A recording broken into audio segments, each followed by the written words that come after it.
LSU running back JT Lindsey arrested. We've got what you need to know. It's Locked on LSU. Here we go.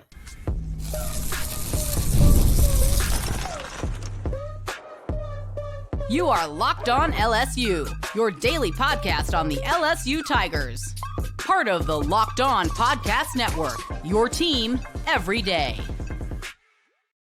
Okay, let's get it. It is Locked on LSU, your team every day. I'm your host, Matt Moscona. Thanks so much for making us your first listen. We are free, available wherever you get podcasts, of course, on YouTube as well. So please subscribe. As always, one of the fastest ways to help us grow is by leaving your comments below. So thank you sincerely for that.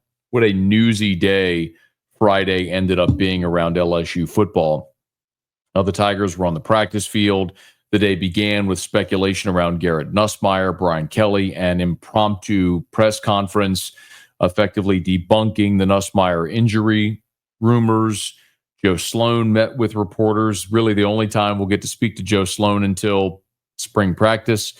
And then in the afternoon, freshman running back JT Lindsey was arrested. He turned himself into LSU police. I want to run through what we know as of right now.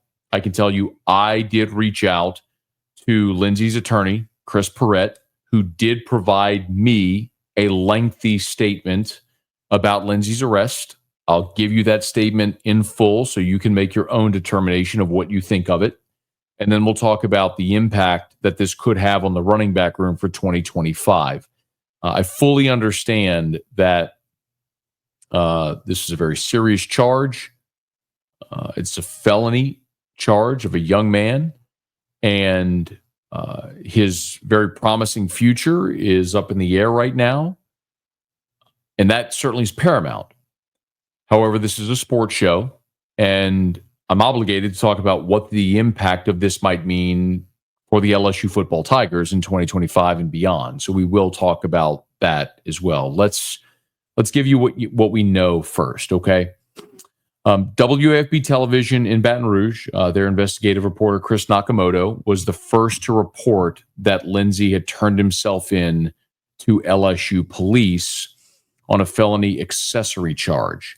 What we know as of right now is that Lindsey, earlier this year, it was mid-May, in July, at the end of July, Lindsey housed two men in his dorm room on campus. Now, having friends stay with you, friends. Having people stay with you in your dorm is no crime. The problem is that these two men that stayed with Lindsey were wanted for murder. They were on murder charge.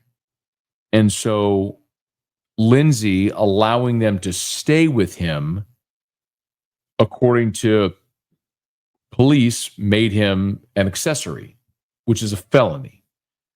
And so there was a warrant out for Lindsey's arrest. He turned himself in on Friday to campus police.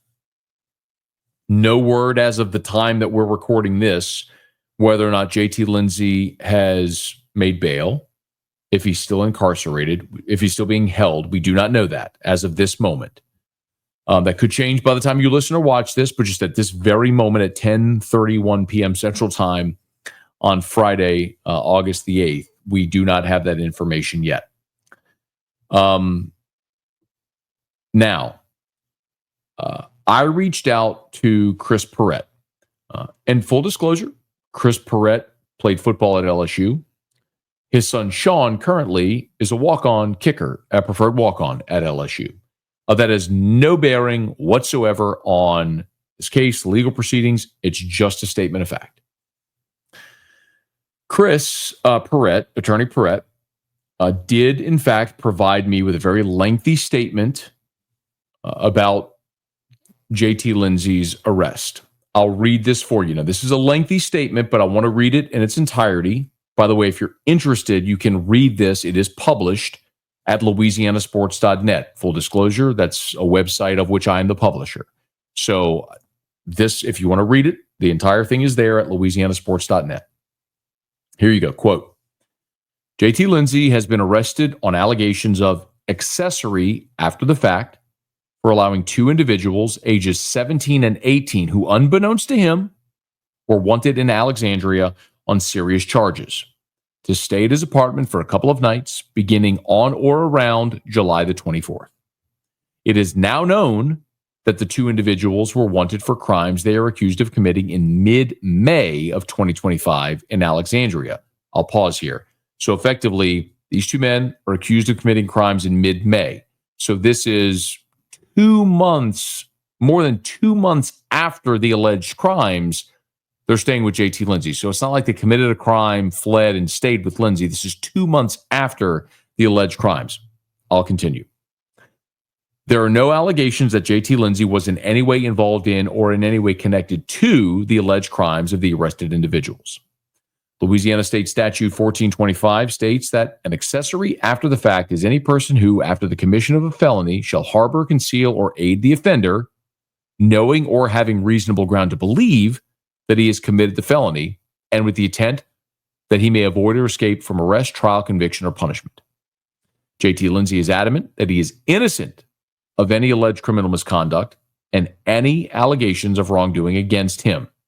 He is fully cooperating with authorities and looks forward to clearing his name as quickly as possible.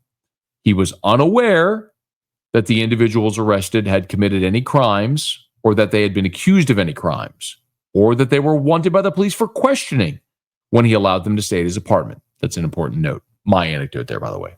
I'll continue. Had he known that the individuals were accused of any crimes or wanted by the police, he would not have allowed them in his apartment or associated with them in any manner. Furthermore, at no time did JT Lindsey do anything, nor take any actions, nor demonstrate any intent whatsoever to harbor, conceal, or aid either of the accused and now arrested persons to avoid arrest, apprehension, trial, conviction, or punishment for their crimes. He is glad that these individuals were taken into custody by authorities without incident. So there is the statement from Chris Perrette. He lays out a pretty compelling case.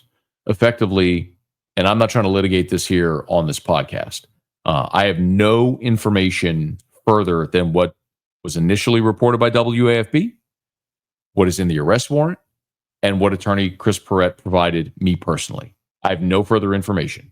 So anything beyond this is purely speculative on my part, to be clear.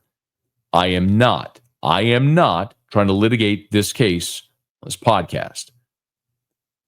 What I think is very apropos from attorney Chris Perrette is pointing out what exactly is in the accessory charge statute for the state of Louisiana. You have to knowingly aid an expected criminal.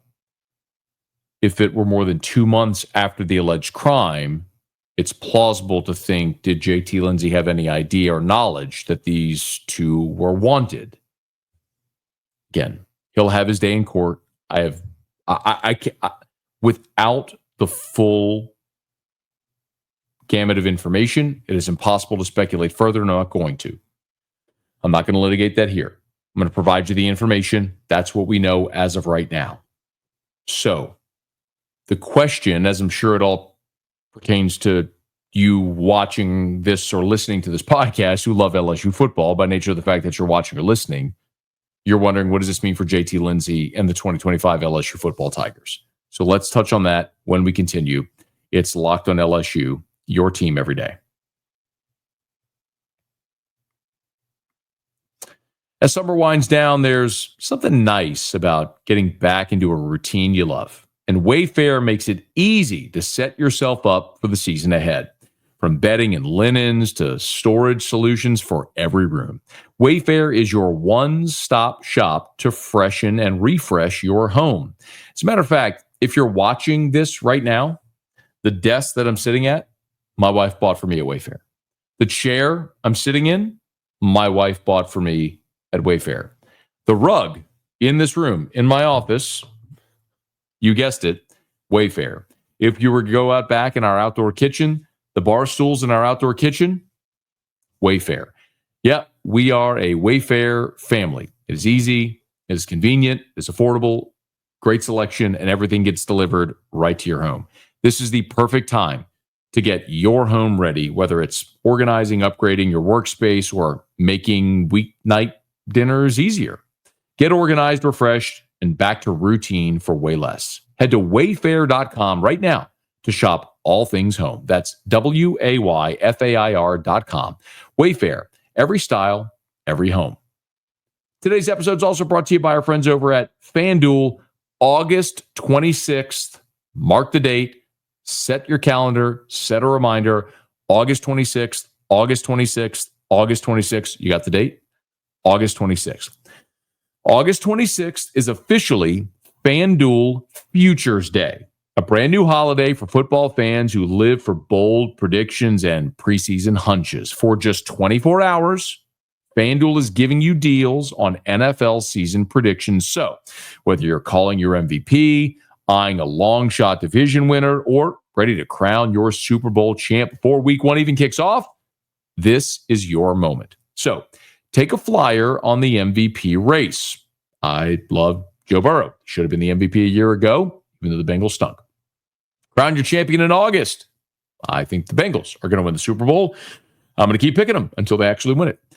Or parlay your division winner, dark horses. Visit the FanDuel app today and start planning your futures bets now, because Futures Day is one day and one day only. FanDuel, plan your game. Okay.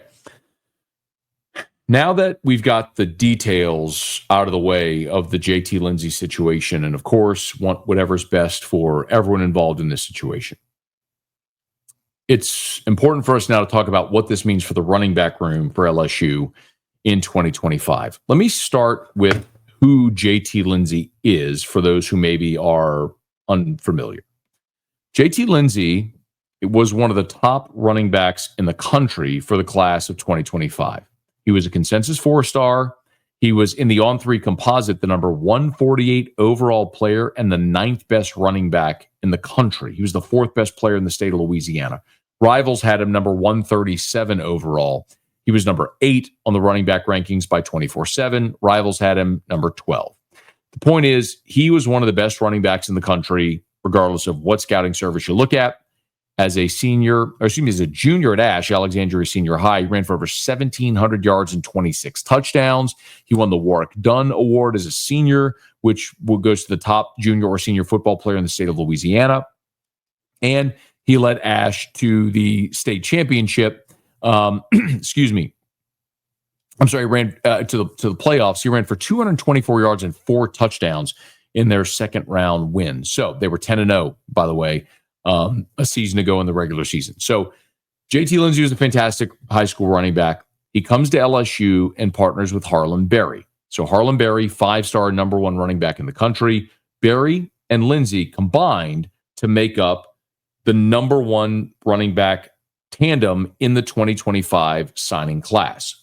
Now, you go into the 2025 season for LSU and you realize a couple of things. Number one, fantastic to have Caden Durham back. Caden Durham was your leading rusher a season ago. He ran 140 times for 753 yards and 6 touchdowns. So your leading rusher from a season ago is back. By the way, we went through some stats earlier this week as a futures bets. Caden Durham is actually favored to lead the SEC in rushing in 2025. So it's a huge benefit there that you lead with a guy that was your leading returning rusher a season ago. It's healthy and looks awesome. Caden Durham ripped off a 45-yard touchdown run in the scrimmage portion of Tuesday's practice when the media was allowed to attend. Your second leading rusher a year ago is Josh Williams. His 117 carries and 482 yards, 6 touchdowns are off to try to make an NFL roster. Your third leading rusher was Caleb Jackson with 44 rushing attempts. Xavier Thomas had 9. John Emery, who also is gone now playing at UTSA in his final season of eligibility, had just 10 rushing attempts before he tore his ACL. Ricky Collins, Juwan Johnson had 7. Garrett Nussmeier had 34 for negative 38. But remember, that factors in sack yardage as well. So when you look at this season, Caden Durham returns, which is outstanding. You've got your leading rusher from a year ago back. Caleb Jackson is also back, and we've talked about it here, and if you're an everyday or shout out, you've heard me talk about this.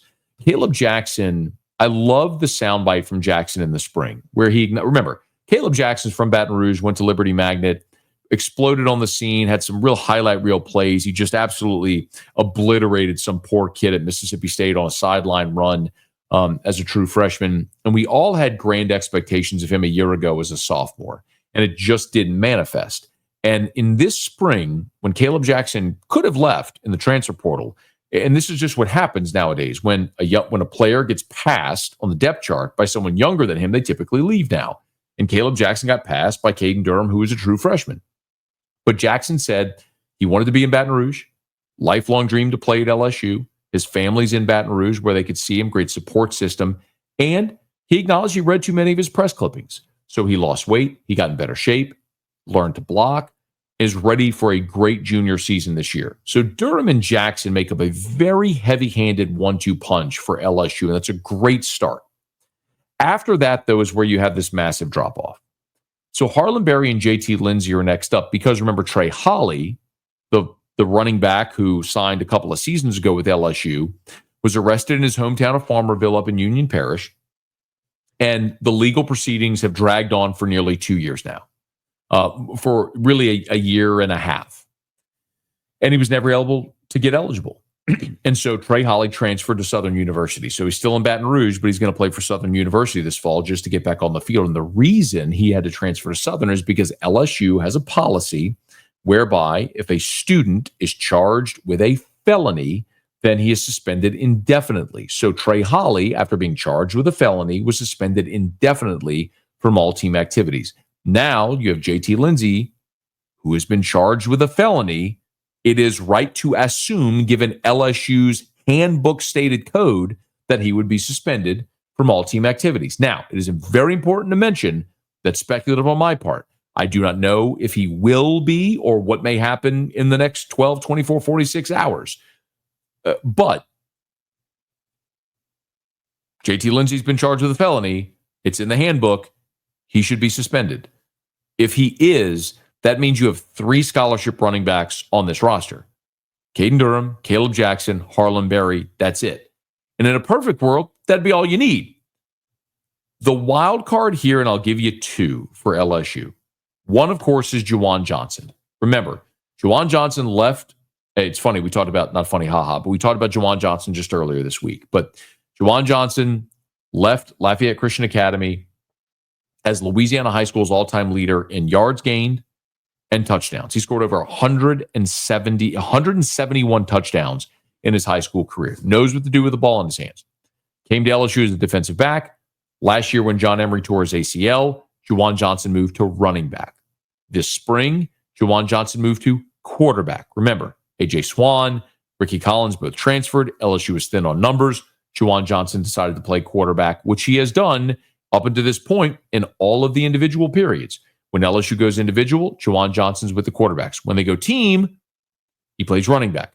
My assumption here is that given LSU is likely going to be short on numbers, Juwan Johnson's going to start playing running back again, what he did all of last season. It's a very natural fit, which would give you more depth and a dynamic playmaker at running back. The other wild card is Xavier Thomas. Now, Xavier Thomas is a wide receiver. And a season ago, Xavier Thomas caught 23 balls for 218 yards, but he also ran the ball 9 times for 76. And one thing that we have seen in this fall camp is Xavier Thomas line up in the backfield. We all know the stats. LSU was 104th in the country a year ago in rushing offense. They were dead last in the SEC. One of the things that is obvious to anyone with 2 eyes and a beating heart when you go watch LSU is in practice, they are getting creative with how they run the football because they have to run. If a traditional running game doesn't work, they're going to be creative in the way they do it. Direct snaps to Juwan Johnson, Xavier Thomas in the backfield, jet sweeps. They're going to run the football. So Xavier Thomas is another. Those are the 2 guys that I would tell you keep an eye on, and I'll keep an eye on as we move throughout fall camp here, which is whether or not, number 1, JT Lindsey is eligible to continue with the team. And if he is in fact suspended, which it is right to presume he will be, does LSU move Juwan Johnson back to running back to fortify that position? And how much more of a role in the running game does Xavier Thomas take over? Remember, LSU is loaded at wide receiver. They are plumb loaded. With Aaron Anderson coming back from injury, with Chris Hilton, with Nick Anderson, with Kyle Parker, with Berrien Brown, all the freshmen who have come in, the young veterans who are taking another step. That's not even to mention Trey'Dez Green and Bauer Sharp and your running back's ability to catch the ball out of the backfield. LSU has no shortage of pass catchers. Where they are short right now is depth at running back. I'm not telling you Xavier Thomas is going to move to running back, but they will be able to use him as a running back, lining up next to Garrett Nussmeier in the backfield with explosive, dynamic playmaking ability. And as a guy that is more diminutive, smaller in stature, he could be a guy that factors in more prominently as a rusher than a receiver. He's 5'10", 192. 5'10" means you're a small target catching the football, but it's easy to hand the ball off to someone who's 5'10", 192, especially if he can make space. Xavier Thomas has been outstanding as a returner throughout his career, both at Mississippi State and at LSU.